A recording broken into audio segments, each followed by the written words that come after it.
नमस्कार मित्रांनो आणि माझ्या सर्व भाविक बांधवांनो, स्वागत आहे तुमचं आमच्या चॅनलवर.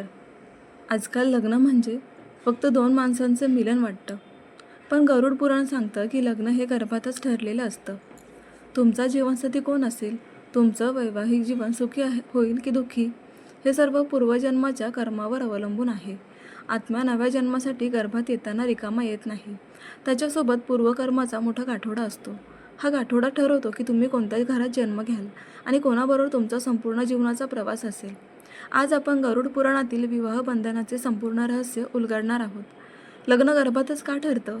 पती पत्नी पूर्वजन्माचे लेनदार का असतात? गरुड पुराणात सांगितलेल्या विवाहाचे 7 प्रकार कोणते? विवाहभंग, विश्वासघात आणि त्याचे भयानक कर्मफळ काय? सुखी वैवाहिक जीवनासाठी काय करावं?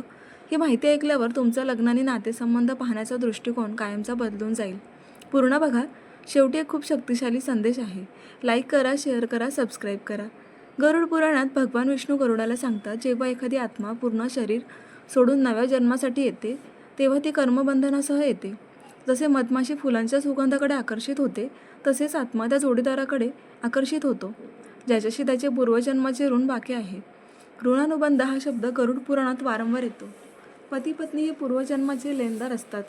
काहींनी पूर्वी उपकार केले असतील तर या जन्मात प्रेम आणि सुख मिळतं.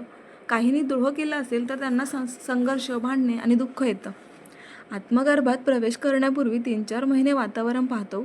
तो आईबाबांच्या कर्मानुसार, देशानुसार आणि जोडीदारानुसार घर निवडतो. म्हणूनच काही जोडप्यांचं लग्न लहानपणीच ठरतं, काही उशिरा, काही सुखी होतात तर काही आयुष्यभर तडफडतात. हे सर्व गर्भातच ठरलेलं असतं. गरुड पुराण सांगते की लग्न हे केवळ सामाजिक विधी नाही, तर 2 आत्म्यांचं कार्मिक मिलन आहे. तुमचा पती किंवा पत्नी हा या जन्मातला नवीन माणूस नाहीये, तो तुमच्या पूर्वजन्माचा कर्माचा हिस्सा आहे. गरुड पुराणात विवाहाचे 7 प्रकार स्पष्ट सांगितले आहेत. 1. ब्राह्मविवाह, सर्वोत्तम. मुलीला सजवून कन्यादान करून दिलं जातं, यात सर्वात जास्त पुण्य मिळतं. 2. दैवविवाह, यज्ञात ऋत्विजाला मुलगी दिली जाते. आर्षविवाह, 2 गायींसोबत मुलगी दिली जाते. प्रजापत्य विवाह, दोघेही धर्माचरण करा असा उपदेश देऊन लग्न होतं. 5. गांधर्व विवाह, प्रेमाने एकमेकांच्या संमतीने होणारं लग्न, आजकाल प्रेमविवाह. असुर विवाह, पैसे देऊन मुलीला घेणं, आजकाल दहेज. राक्षस व पैशाचा विवाह, बळजबरी किंवा फसवणूक करून, निषिद्ध. ब्राह्मणांसाठी फक्त पहिले 4 प्रकार योग्य आहेत. क्षत्रियांसाठी गांधर्व, वैश्यांसाठी असुर इत्यादी. पण मुख्य गोष्ट ही कोणताही प्रकार असो, कर्मबंधन हा मुख्य आहे. जर पूर्वकर्म चांगले असतील तर सुखी लग्न होतं, नाहीतर संघर्ष येतो. गरुड पुराणात पत्नीला गृहलक्ष्मी म्हटलं जातं.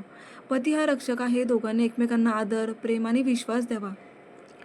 जो पती पत्नीला सोडून दुसऱ्या स्त्रीकडे जातो तो वेतरणी नरकात पडतो. जी पत्नी सासर माहेरला शिव्या देते किंवा द्रोह करते तिला पुढच्या जन्मात किडा मकोडा होण्याची शिक्षा मिळते. विवाहभंग करणारा, विश्वासघात करणारा, दुसऱ्याच्या पत्नीवर डोळा ठेवणारा यांना भयानक नरक यातना भोगाव्या लागतात. पण सुखी लग्नासाठी गरुड पुराण सल्ला देते, एकमेकांपासून जास्त काळ वेगळे राहू नका. प्रेम, समजूत आणि संस्कार ठेवा.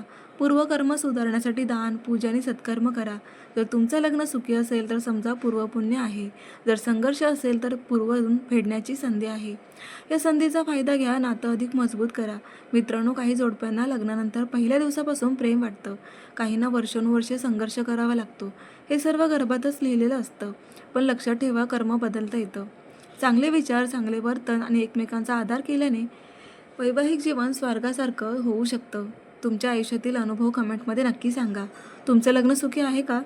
पती पत्नी पूर्वजन्माचे लेनदार वाटतात का? होय किंवा माझा अनुभव असं लिहा. व्हिडिओ आवडला असेल तर लाईक करा, मित्रमैत्रिणींसोबत शेअर करा आणि सबस्क्राईब करायला विसरू नका. पुढच्या व्हिडिओत गरुड पुराणातील आणखी एक गहन रहस्य घेऊन येईन. मृत्यूनंतर पती पत्नी कधी आणि कसे भेटतात. जय श्री विष्णू, जय गरुड पुराण. हर हर महादेव. नमस्कार.